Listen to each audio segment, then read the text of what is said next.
In 1999, there was a movie called The Matrix. And in this movie, they were able to download information directly to their mind. Is this the future of learning? Well, think about it.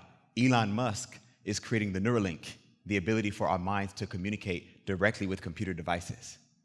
We don't know what the future of learning looks like, but one thing we do know is that technology is changing our society rapidly. Every single day, it seems like we interact with information more and more. And as we interact with this information, we develop new ways to learn. So the technology is now changing our psychology. So you see, we interact with information powerfully in our life. But why are students still learning in college with methods based off the print age when they live in the digital age? You see, students interact with information online actively, watching, listening, and sharing. But then they get dragged into their academic life, their lectures. They listen passively. They watch, they listen, and then they sleep. So students have inherited a learning psychology from the antiquated education system. You see, we learned in a passive education system that didn't quite prepare us for the digital age that we're actually living in. So we have to look at the passive learning methods we were taught, and we have to deliberately change them into active learning strategies so that we can interact with information positively and powerfully in the digital age. You see, our students are struggling. Even before the pandemic, they struggled. After the pandemic, it became worse. Even now, some have adapted, but many are still struggling. What would the future look like for them if they don't understand how to unlock the power of their mind? What about the workforce? Studies show that 50% of the workforce is going to need to upskill in the next 5 years while maintaining a work-life balance. You see, learning is becoming a very important factor as we enter the age of AI. So we have to realize that the passive learning methods we've been taught are not going to serve us going forward into the future. Then we need to change them from the passive methods we've been taught into the active methods. Now the question is, how do we do that? How do we make a process that's so simple, that's so effective, that everyone can do it, and they already have the ability to do it as well? I have discovered a way using the power of speech. Simply using the power of speech allows us to unlock your true learning potential. You see, speaking activates the whole mind because that's the fundamental way that we understood the world when we were born as children. So today, I'm going to share with you how you can flip the switch. Imagine simply flipping a switch in your mind in order to access brain power that you have not used before. That's what we're going to study today. So this is not really about the educational technology of the future. It's about the educational psychology and how we need to alter our mind in the way we interact with information in order to learn as powerfully as we can. Before we can see the learning of the future, we need to take a look at the past. How did we learn before in the past? How did we get here today? At one point in time, students learned as an apprentice. They were taught from their teachers using the oral tradition. Information was spread mind to mind based off listening and speaking, hands-on application, a lot of active learning. This is the way information was spread from people to people for millennia. However, a new technology appeared called the printing press, the development of books, the ability to spread information all over the world for anyone to access it, as long as you learn how to read. So the creation of this new technology, the books, changed the psychology of billions of people. Ask yourself, do you know how to read? Yeah, it's because the new technology was created. You developed a skill. So after books entered into the world, then later on, modern schools were created. Now, modern schools didn't use active learning strategies like the age of the oral tradition. It was more passive. When you have one teacher with 30 to 40 students per class and multiple classes throughout the day, can that teacher actively engage with every single student? Certain societal factors limited the teachers, and that limits the students. So you see, we have a whole world of people who have grown up in a passive education system, which means we haven't been taught to use our full potential of our learning capability. After this era of the modern schools, which we have been taught a passive learning method, the internet was created around the year 2000. Internet allowed books to be digitized in a way, and information spread all over the world for everyone to access it. Now, fast forward 2023, we're on the cusp of AI, and everyone is asking the question, how will this change our society? How will this change our psychology? You see, we have to realize that we live in society and it evolves with technology. However, our learning method is still stuck in the print age. It hasn't changed for decades. And that's been the method to train the next generation. The next generation, they need to upgrade their learning psychology. The workforce needs to upskill in this world. So how do we bridge the gap between the old learning methods that are passive and the new learning methods that need to be active? We need to create active learning strategies. And by simply using the power of speech, infusing that into the academic strategy that we all have been taught, we can unlock our true learning potential. You see, I realized this problem when I was in college. I didn't want to learn the slow way. I wanted to learn the fast way. I wanted to pass my lectures, pass my tests, and I wanted to go out and party with all the rest. So I had to create a strategy in order to hack my college lectures. So I developed the solution. Literally, all I did was add speech to every single step of my learning process, and it changed the whole way that my mind interacts with information in the academic world. So today, I'm going to share with you 3 reasons why we must use the power of speech in our learning, and then I will share with you 2 concepts that I used in order to pass college courses effortlessly. This method that I call is speak it to keep it. If you don't use it, you lose it. Have you guys heard of that? So I say if you speak it, then you keep it. So with this metaphor, I took it everywhere that I went, and it helped me develop a mind like a sponge. You see, let's consider that learning takes place in 3 parts: listening, storing, and recalling. But when you use the power of speech, you can combine storing and recalling into one action. By simply speaking, you're going to recall information and you're going to store at the same time. So based off these principles, listening and speaking, I'm going to share with you how when you increase your listening and you harness the power of speaking, you can learn information almost on command. It's almost going to be like flipping a switch. If you guys actively engage, guaranteed you guys will learn something that will change your life today. We down for that? Let's think about what was learning like before books. What was learning like before the print age? You know, imagine we're all in a tribe, right? And one of us takes off and they go on a journey. They come back and they almost get attacked by a saber-toothed tiger. And he comes running back into the auditorium, hey, and he starts telling us the story of what happened and where it took place in the land. How are we going to listen? We're going to be in a high state of listening or a low state of listening. We're going to be intent on the edge of the seat, trying to get the information because it's for our survival. You see, when you have that high state of listening, you have the ability to store information directly into your subconscious, directly into your mind. They didn't have books, so where else they're going to store it? So when we increase our listening, we can increase our learning. So in the past, they didn't have the ability to memorize. They literally developed the skill of internalization. Internalization is different from memorization. Think about it. When we were 3 or 4 years old, did we memorize anything? No. Then how did we learn anything? We used the skill called internalization. We were absorbing information from the world, and we were downloading it into our mind, into our subconscious. I believe that is the skill that was used before books, before the era of the print age. And you had to develop that skill from childhood all the way into adulthood. The one who developed the skill of internalization the most became the leader.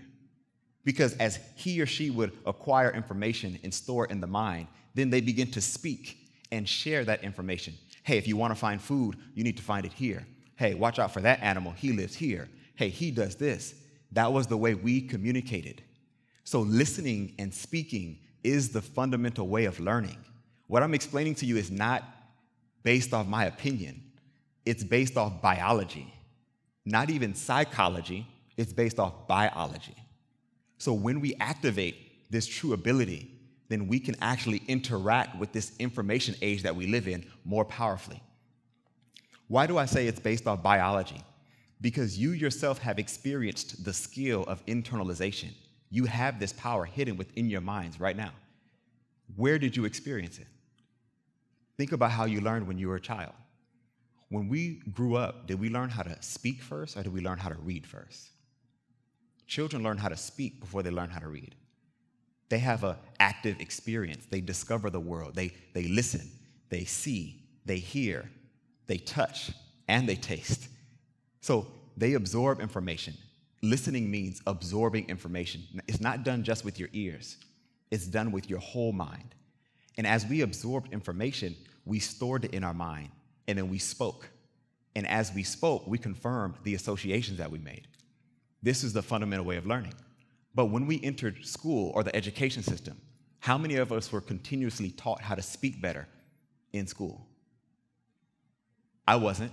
I was taught how to read better, how to write better, math and science, and they progressively got more complex as I went through the K-12 education system. The only speaking engagements that I had were a couple group presentations, solo presentations, and kindergarten was the best. Show and tell, that's when I spoke the most, right? So you see, speaking was taught to us so that we could get into the education system. And once we were in the system, it was cast to the side as if it completed its role for the time. I don't believe that's true. You see, a child's mind is like a sponge, right? You've heard of that. But is it just really a child's mind? Does that mean that my mind is not like a sponge? I don't have that ability. You guys don't have that ability? No, we all do. When I talk to students, I ask them, what is your learning style? They say, oh, I'm an auditory learner. I'm a visual learner. I say, and what else? They're like, oh, that's it. I'm like, why do you only have one learning style? My 4-year-old daughter, she learns with everything, all senses that she has. You see, we have whole mind learning capabilities, but the academic system has limited our potential. We can't enter into the future using a limited potential. We all have to upgrade in order to interact with information because, in a way, we're in a state of survival. We're in a state of evolution. We're going to have to adapt. I fought off the internet and social media for a while, not no more. I'm on social media now. When age of AI comes, how is that going to change the way that we interact with information? We're going to have to learn better. We're going to have to learn faster. So you guys already have this learning capability. It's based off listening and speaking. It's already active in your life.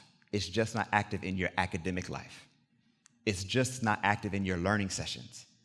Think about this. How many of you remember a song that you learned as a child and you didn't fully understand the lyrics until you became an adult? And then you reflect and you're like, hey, was I really singing that? Right? How did we listen to music in order to store that information?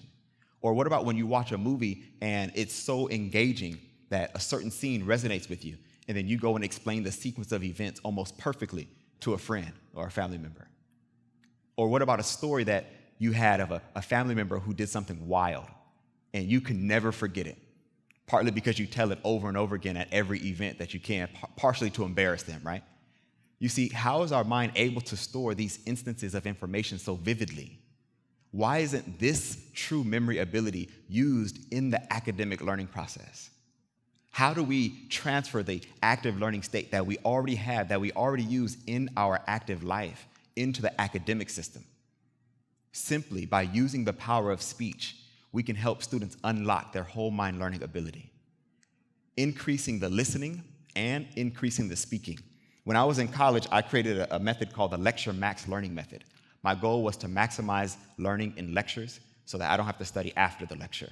You know, because if I'm going to spend hours in lectures, I don't want to spend hours later studying the same information that I should have learned in lectures. It just defeats the point to me. I don't know if you guys get that. So I wanted to increase my listening before the lecture, and then I would speak my information right after the lecture, right? So I'm going to share with you 2 concepts on how I did that. Listening it really represents being able to absorb information, to interact with it. So in order to make the lecture an active learning experience, I started looking at my lecture like it was an experiment. I'm in the STEM fields. I have an engineering degree. So the scientific method, you have a hypothesis, you have an experiment, and then you have a conclusion. So my lecture was the experiment. And before the lecture, I'd have a hypothesis. I have a discussion with myself, me, myself, and I. And hey, this is what the book says we're going to study today. Here's what I think it's going to be about. And I would literally talk to myself. And then I would enter the lecture, but I would be engaged. I would be curious. I would be looking for the connections to see if my hypothesis was true or not. And then right after the lecture, I have another discussion with me, myself, and I. Quickly reread my notes, confirm if my hypothesis was correct or not. And just that process alone actually restructured my learning process. You see, a lecture is a passive learning environment. However, I wanted to learn actively. Discussions are an active learning strategy. By putting the discussion before the lecture and then putting it after the lecture, I was able to transfer that active learning state into the passive learning environment and then come out of that environment with active learning as well. That allowed me to engage with information powerfully. I was able to absorb it when I heard it. And when I simply reread my notes, I was able to store it. You see, absorbing information is listening. Reading information continuously is the recalling or the storing of the information. So this alone put me ahead of most of my peers. And as you know, college is graded on a curve. So as long as I do better than the rest, then I'm going to pass the test, right? Pass the class, right? So I had to do these little tiny things that my other peers wouldn't do to always keep me steps ahead. And now I'm going to share with you the second concept of this learning process. I call it spaced speaking review. One lecture I had in class was a communications course, and we were given an assignment to imitate news reporters. We had to watch the news, imitate their tone, their tempo, mannerisms, everything. And when I took that course, I really got into it. It's like I was in theater, like I'm on the stage. I was acting. And a few days later, I started having like flashbacks of the news clips. And the information started coming back to my mind, but I didn't really know why. So I paused. I'm like, hold on. All right, what's going on? What's going on in my mind, right?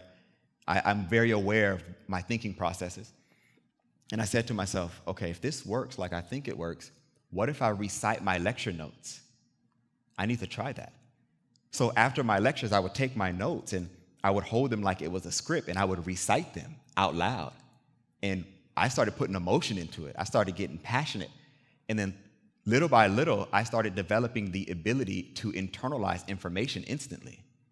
You see, reciting the notes out loud did two things. For one, it jogged my memory of points in the lecture that I didn't even write down on my notes. You guys got to catch that. By rereading this set of notes that I was able to write, I was able to, in a way, capture other thoughts that were floating away like balloons out of my mind. I was able to kind of bring them back and say, no, you stay here, you stay here.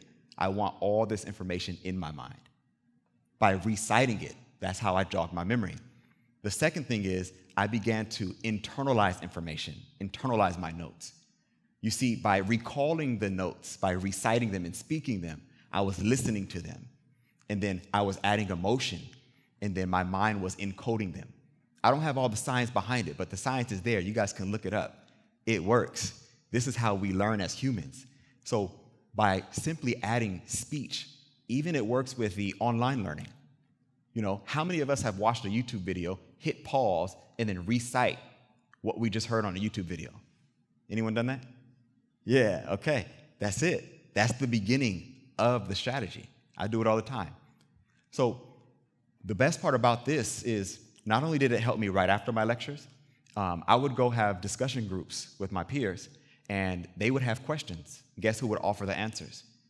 Simply because I verbalized my notes, I was able to explain and articulate more than they understood. So that kept me in an active learning state while they're in a passive learning state. And then when it came time to take the test, as long as I do better than 50 or 60 students in the class, then I'm passing the test and I'm going out to the party tonight. So I'm good. So I wasn't stressed out with finals. I understood information, I learned, I internalized it, and I had a great college career. So when I see so many students now who are struggling, you know, I'm inspired now to use a solution that I found in order to help them. So that's why I believe that Speak It to Keep It and the Lecture Max learning method is a process that I think we all need. We all need this as we adapt. Simply by increasing your listening, by reframing your lecture and what it means to you, and then using the power of speech allows us to unlock our true learning potential. So we know that technology is changing our society, it's changing our psychology. How we learned was based off the print age. It was based off the modern school system. That's not really who we are. Even before the modern school system, the oral tradition shows us that listening and speaking is the way to activate our whole mind.